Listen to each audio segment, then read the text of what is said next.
Well, good afternoon, good evening. For us, it's afternoon as we film here. I'm Lyle Johnson. This is Moose Jaw This Weekend. Today, I thought we're going to have a little bit of a theater theme show, but also we're going to talk to some interesting people in our community. And one of them, if you come to Yara Centre in the mornings at 6 o'clock till 11, or close enough, yeah. Judi Stothers is one of the people who works here and greets you at the desk. And I thought it would be interesting if, sometimes we got to know a bit about the people that we interact with daily, because Judy's a very interesting woman, and I think you'll find her story, something you go, really? Really? And then you'll say, yeah, it's all worthwhile. So welcome to the show, Judy. Thank you.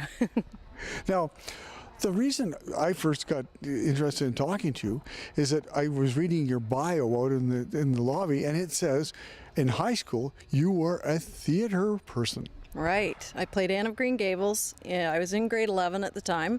But another interesting fact was I played the tuba as well. So Now, did you have to play in the orchestra at the same time? not at the same time, no.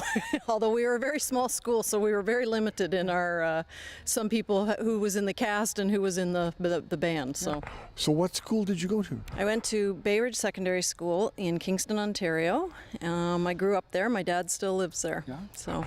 And so you got into theater, and you did a lot of shows in school. I did a lot in high school. Our elementary school was right next door, so we got to partake in the shows.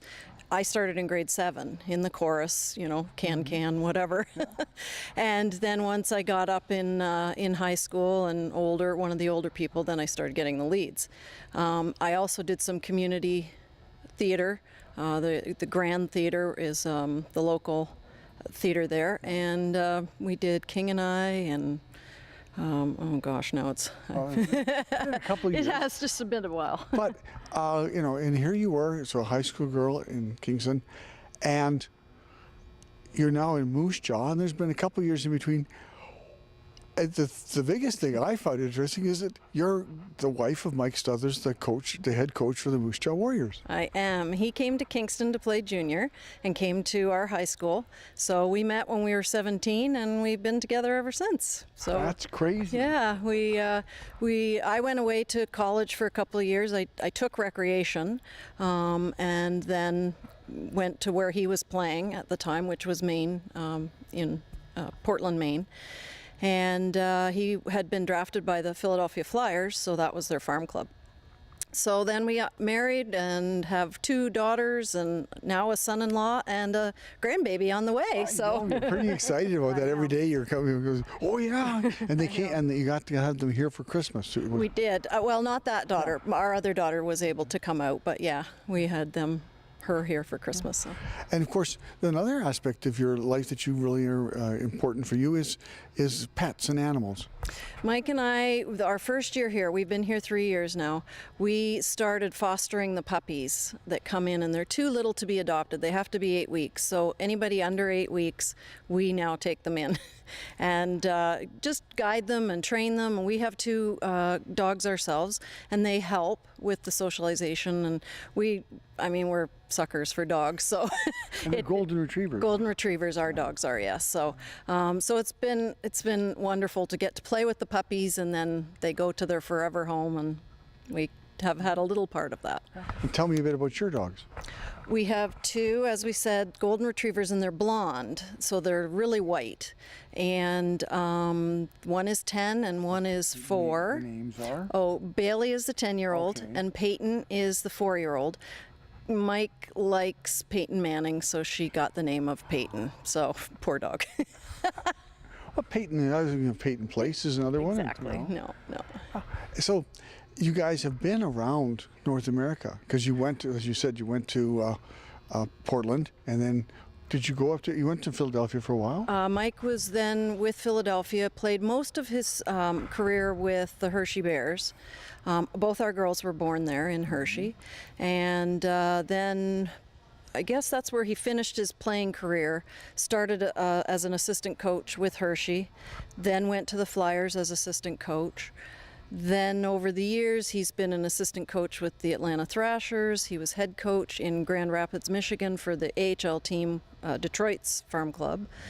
We got to take part. That was the year that Detroit won the Stanley Cup. So we got to take part in the parade and the whole thing, being affiliated. So it was good. So That's cool. And now you guys got to come to Moose Jaw. we winter in Moose Jaw. And I know you love wintering. Yes, lovely.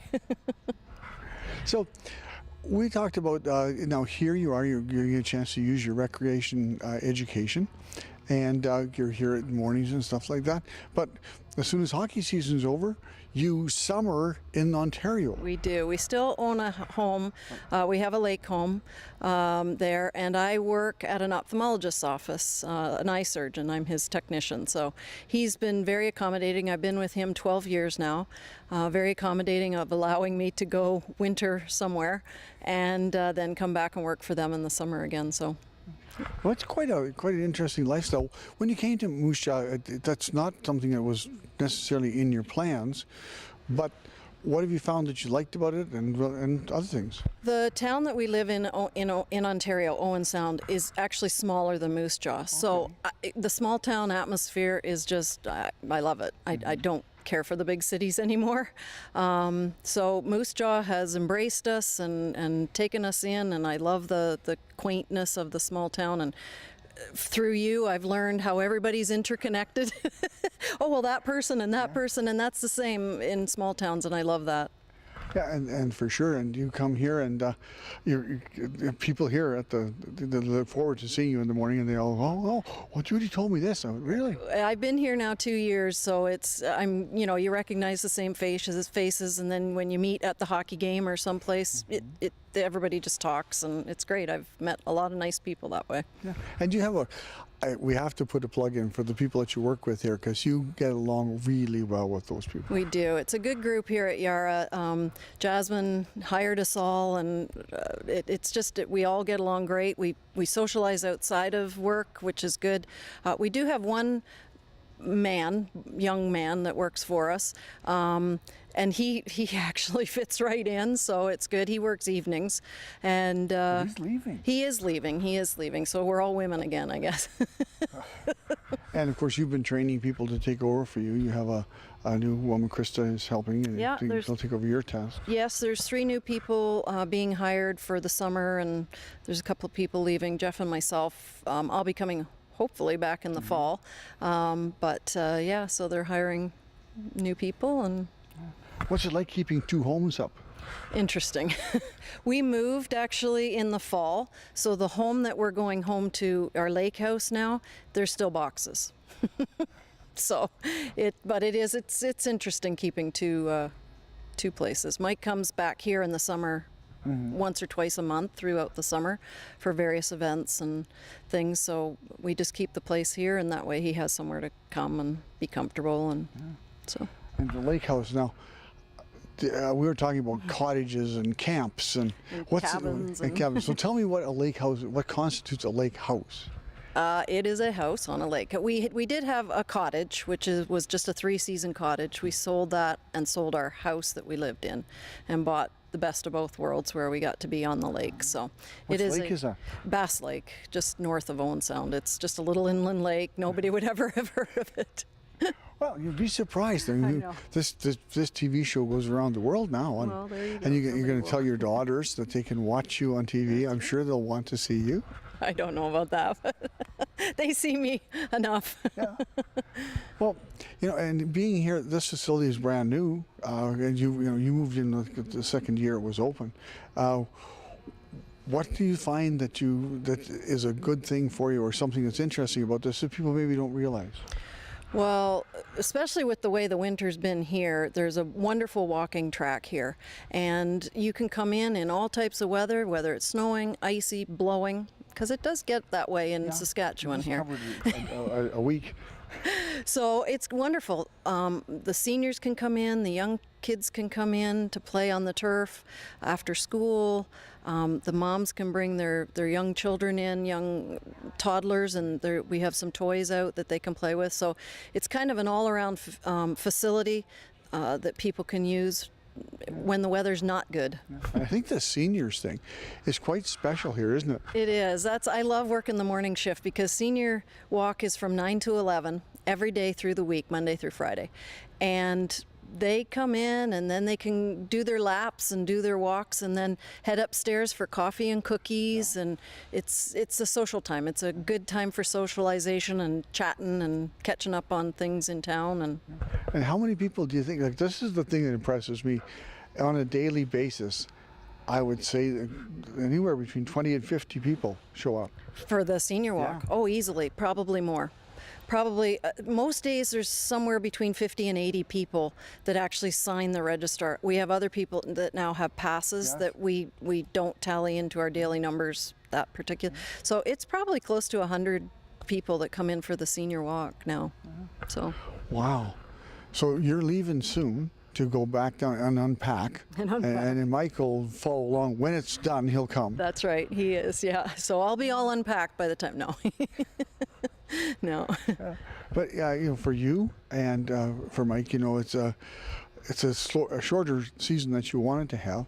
But the last part of the season here has really been strong. The last couple of weeks have been really nice. We've had a young team the last 2 years, so they're growing, they're getting better, they're understanding what he's trying to teach them. So it's getting a lot better. We're winning these last few games, which is good because we've been a spoiler now for some other playoff hopes.